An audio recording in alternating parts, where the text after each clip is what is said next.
1431। গাজনের শেষ, বেজে উঠল চৈত্রের অবসান শঙ্খ।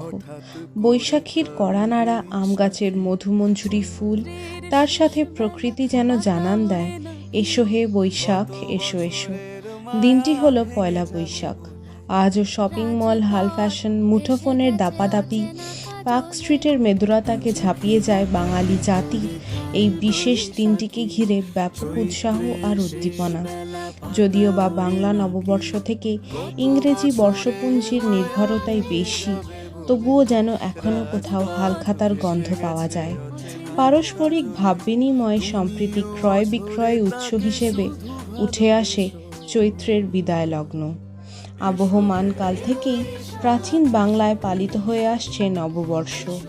হয়তোবা ফেলে আসা দিনগুলির মতো বাড়ির বড়দের স্মৃতিচারণ অনুযায়ী সেই প্রাকৃতিক নিবিড়তা নেই সেই সময় মায়েদের ছোট্ট ছোট্ট রঙিন খামে মোড়া হৃদয় আদান প্রদানের চাবিকাঠি।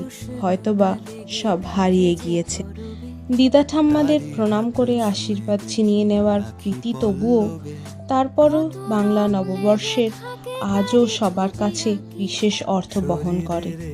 চৈত্রের শেষ দিন গিয়ে যখন সূর্য ওঠার আগেই আমরা বরণডালা নিয়ে প্রস্তুত হই পরবর্তী প্রজন্মকে বাংলা নববর্ষের ঐতিহ্যবাহী আয়োজনগুলোকে পরিচয় করিয়ে দেওয়ার জন্য, হয়তোবা বাবা মায়ের হাত ধরে আমাদের কাঁধে এসে পড়ে সেই গুরুদায়িত্ব, যেখানে বাংলা নববর্ষে ভোরের সূর্য উদয় হওয়ার সাথে সাথে বারবার মনে করিয়ে দেয় নববর্ষের রাঙা উষা চিরকাল ছিল, আছে ও থাকবে।